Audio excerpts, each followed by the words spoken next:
कसं आहे, आपलं गाव ज्यावेळी 2012-13च्या दरम्यान आपल्या गावाला सायकलसुद्धा नेणं मुश्किल होत होतं. अशा ठिकाणी आता प्रत्येक म्हणजे गावाच्या एंडपर्यंत आपण रस्त्यानं म्हणजे सगळे कॉन्क्रीट आणि डांबरीचे रस्ते, डांबरी रस्ते विथ कॉन्क्रीट साईडपट्टी आपण केलेलं आहे. जी गटर गावामध्ये केलेलं आहे ती सगळी ओढ्याला नेऊन सोडलेली आहेत.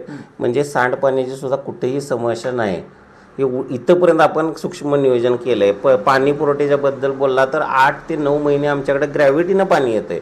फक्त 3 महिने आम्हाला उपसा करून पाणी वापरायला लागतं. एवढं शुद्ध पाणी जे वरनं तामजाईच्या डोंगरावरनं आपल्याला येते, असं शुद्ध पाणी आपल्याला कधी पोवावाडीला प्यायला मिळतं. काही काही लोक आमचे जे माझे मित्र आहेत ते आम्हाला जे पहिल्यापासून ओळखतात ते म्हणतात की तुम्ही पोवावाडीला शांघायवाडी केली, म्हणजे जसं चीनमध्ये शांघाय शहर आहे त्या प्रतीचं काय आम्ही करू शकलो नाही.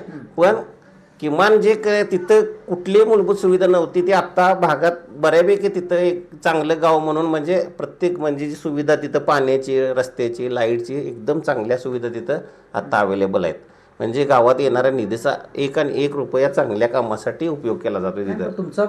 तुमच्या कस्टमर लाईनचा अनुभव त्या गावाच्या विकासासाठी कारणीभूत हो. कसं आहे आता म्हणजे कसं आहे की आता प्रशासनामध्ये स्वतःची ओळख असली की आपल्याला स्वतः म्हणजे कोणाचे आमदारांचे पत्र घेऊन किंवा काय करून आपल्याला स्वतःला पण आणायला मिळतात. आता मागच्या काही दिवसात आपण सावकारांची पत्र लावून सुद्धा आपल्या इथं कणी जो मुख्यमंत्री ग्राम सडकचा कणी 5 किलोमीटर रस्ता केला जो आता ह्याला बायपास आहे. म्हणजे जेव्हा पाणी येतंय तेव्हा आपण पोवावाडी मार्गे बाजारभागाला जातोय. अशी कामंही आपण आपल्या ह्याच्यावर सुद्धा आणू शकतोय आणि त्यात सावकारांचा सहयोग अशा दृष्टीनं आपण सगळ्या भागात कधी कामं 100% करू याची मला खात्री आहे.